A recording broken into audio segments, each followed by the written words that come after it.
اس دن جب گلی میں کھڑا تھا تو ایک لڑکا ایک گھر کے باہر بار بار چکر لگا رہا تھا۔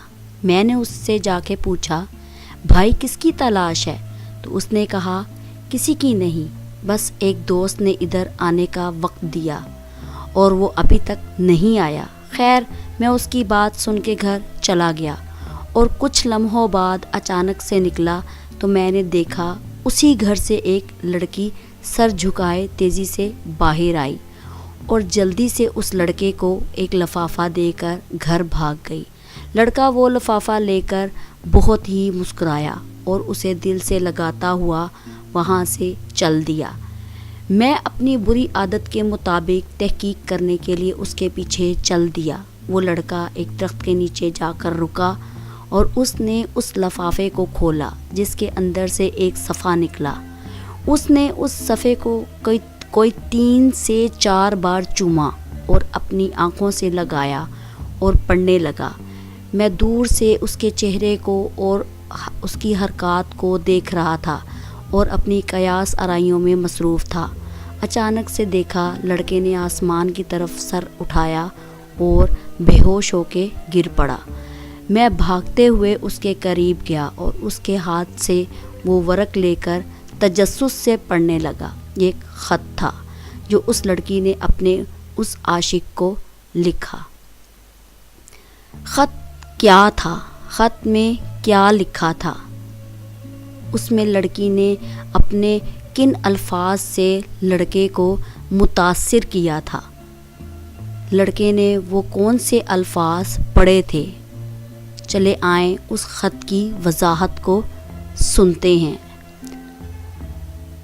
السلام علیکم، اے وہ نوجوان جس نے ابھی اپنی ماں کی گود سے باہر قدم رکھا ہے اور اس کی تربیت کرنے پر تھوک ڈالا ہے۔ میں مانتی ہوں تیری سوچ کے مطابق جس محبت کا تو دعوے دار ہے وہ سچی اور پکی ہے اور تو اس کو پایا تکمیل تک پہنچانے کے لیے وفا بھی کرے گا، کیونکہ اس محبت کا آغاز نظر کے ملنے سے ہوا تھا اور انجام جسم کے ملنے پر ہوگا، کیونکہ میری ماں نے اپنے بیٹے عبدالرسول کو ایک دن کہا تھا، بیٹا یہ نظر ابلیس کے تیروں میں سے ایک ہے اور جب یہ تیر چلتا ہے اس کی طاقت کبھی کبھی پورے کے پورے خاندان کو برباد کر دیتی ہے، اور پھر جب اس کا بدلہ مڑتا ہے تو لفظ عزت بھی سر جھکا کر انسانوں کی بستی سے نکل جاتا ہے۔ لہٰذا اس آنکھ کو صرف اپنے سوہنے نبی صلی اللہ علیہ وآلہ وسلم کے چہرے کو دیکھنے کے لیے منتظر رکھنا، ورنہ قیامت کے دن اپنی ماں کو حضور پاک صلی اللہ علیہ وآلہ وسلم کی بارگاہ میں شرمندہ نہ کرنا کہ میں اس بات پر شرم کے مارے ڈوب مروں کہ میں نے تیری تربیت میں کمی چھوڑ دی تھی۔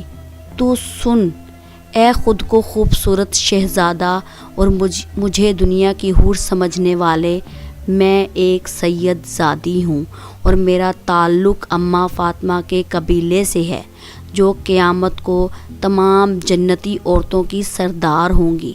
میں نے اپنے لیے دعا مانگی ہے کہ اے میرے اللہ جنت میں ان کی خادمہ بنانا، تو خود فیصلہ کر کہ اگر میں تیری محبت میں مبتلا ہو جاؤں تو خادمیت تو کیا مجھے جنت کے قریب بھی نہیں آنے دیا جائے گا۔ رہا سوال تو نے جو مجھے کل شام باغ کے اس پیڑ کے نیچے ملنے کو بلایا ہے، میں وہاں بھی آ جاتی، لیکن میں تم سے ایک وعدہ لوں کہ تو اپنی بہن گڈی کو بھی ساتھ لے کر آنا، اور میں اپنے بھائی کو، کیونکہ تیری نظر میں دنیا کی سب سے شریف عورت تیری گڈی بہن ہے اور میرے بھائی کی نظر میں دنیا کی سب سے شریف عورت میں ہوں۔ اس طرح دونوں مردوں کی غلط فہمی دور ہو جائے گی، اور اس کے بعد جب گاؤں میں یہ خبر پھیلے گی تو کوئی بھائی اپنی بہن کو شریف نہیں سمجھے گا۔ اس طرح آئندہ محبت کرنے والوں پر ہمارا احسان رہے گا کہ یا تو وہ اس گناہ سے ہماری وجہ سے دور رہیں گے یا انہیں ہر طرح کی آسانیاں ہو جائیں گی۔ رات کے تیسرے پہر کوئی بھائی اپنی بہن کو کسی باغ کے پیڑ کے نیچے ملنے سے نہیں روکے گا۔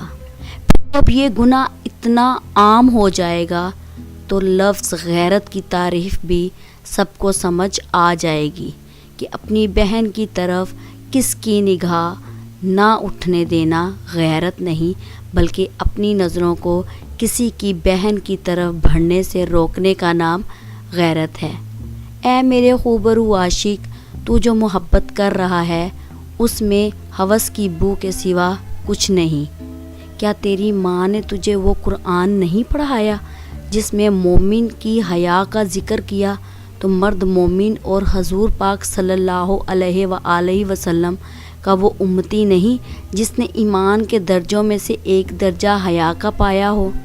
میری باتیں پڑھ کر تجھے غصہ آیا ہوگا کہ میں نے تیری بہن کا ذکر کیوں کیا، لیکن ایمان کی بات ہے، ہر با حیا بھائی کی یہ کیفیت ہی ہوتی ہے، مگر ایسا ہونا کہ اپنی بہن کے علاوہ کسی بھی عورت کو شریف نہ سمجھنا یہ گندی سوچ اور تربیت کا نتیجہ ہے۔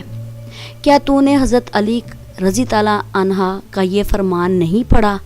اپنی سوچ کو پانی کے قطروں کی طرح صاف رکھو، کیونکہ جس طرح پانی کے قطروں سے دریا بنتا ہے اسی طرح سوچ سے ایمان بنتا ہے۔ کیا تیرے پاس جو ایمان ہے وہ دکھلاوے کا ہے؟ میں تجھے تبلیغ نہیں کر رہی، بس اتنا بتا رہی ہوں کہ تیری بہن گڈی جو کہ میری دوست ہے، اس کو بھی ایک تجھ جیسے بے ایمان اور راہ بھٹکے نوجوان نے خط لکھا اور اسی پیڑ کے نیچے بلایا، لیکن عین اسی وقت جب کہ میں تجھے خط دے رہی ہوں تیری بہن نے بھی اسے خط دیا اور اسے اس کی محبت کا جواب دیا کہ وہ اس سے محبت کرے گی۔ انہی باتوں اور شرائط کے ساتھ جو میں تجھے لکھ رہی ہوں، اگر تجھے یہ سب میری باتیں منظور ہیں تو جا کے گڈی کو بھی ایسا کرنے کی اجازت دے دے جو تو مجھ سے چاہتا ہے، کیونکہ اس لڑکے کو بھی میں نے یہی الفاظ گڈی سے لکھوا کے دیے، اور اگر میں ایسا نہ کرتی تو وہ لڑکا بھی راہ راست پر نہ آتا اور تیری بہن بھی گمراہ ہو چکی ہوتی۔ اب آخری دو باتیں جن کا تو اپنے اللہ سے وعدہ کرنا، تو نے مجھ پر بری نظر ڈالی تو تیرے لیے اللہ نے یہ مکافات عمل والا سبق پیدا کر دیا اور میں نے تیری بہن کو بری راہ سے بچا دیا، اس لیے میں بھی اللہ کی عطا کردہ ہمت سے تیری گمراہی اور اللہ کی ناراضگی والے جال سے بچ گئی ہوں۔ اب اگر میرا تیری بہن پر احسان ہے تو پھر اس کو بھول کر اپنی گناہ کی ضد پر قائم رہنا چاہتا ہے تو اس دفعہ یاد رکھنا، اللہ نے تجھے 4 بہنیں اور ایک ماں دی ہے۔ میں بھی اللہ سے دعا کروں گی کہ اللہ تجھے اور تیرے گھر والوں کو گمراہی اور ایسے گناہ سے بچائے، اور تو بھی اللہ سے توبہ کر۔ یہ میرا پہلا پیار کا خط ہے جس میں میں اعتراف کرتی ہوں کہ میں اللہ سے، اس کے حبیب حضرت محمد صلی اللہ علیہ وآلہ وسلم سے پیار کرتی ہوں۔ اگر جس چیز کی تو دعوت دیتا ہے یہ میرے نبی پاک صلی اللہ علیہ وآلہ وسلم کی سیرت میں ہوتی تو میں اس پر عمل کرتی، اور اگر ایسا عمل اور اس کی مثال اماں فاطمہ رضی تعالیٰ عنہا کی زندگی میں ملتی تو میں اس پر بھی عمل کرتی، اور اگر ان کی زندگی میں یہ نہیں اور میری اور تیری والدہ کی زندگی میں ایسی ایک نہیں 1000 مثالیں بھی ہوتی تو بھی تو مجھے ہرگز اس دعوت کا قبول کرنے والا نہ پاتا۔ اللہ تیری بہنوں اور میری عزت کی حفاظت فرمائے۔ والسلام۔ اللہ کی بندی۔ یہ تھا اس لڑکی کا عشق والا خط۔ آگے سنتے ہیں کہ آگے کیا ہے۔ تیری ماں، بہن، بیوی اور بیٹی کی عزت تیرے ہاتھ میں ہے۔ اگر ابلیس پھر بھی تجھے ورغلانے میں کامیاب ہو گیا تو جان لے تو نے لوگوں کو اپنے گھر زنا کی دعوت دے دی اور دنیا کے بازار میں اچھا برا سب ملتا ہے، تیری مرضی ہے، برائی کے بدلے برائی لے یا نیکی کے بدلے نیکی، کیونکہ جیسا سکہ ویسا سودا۔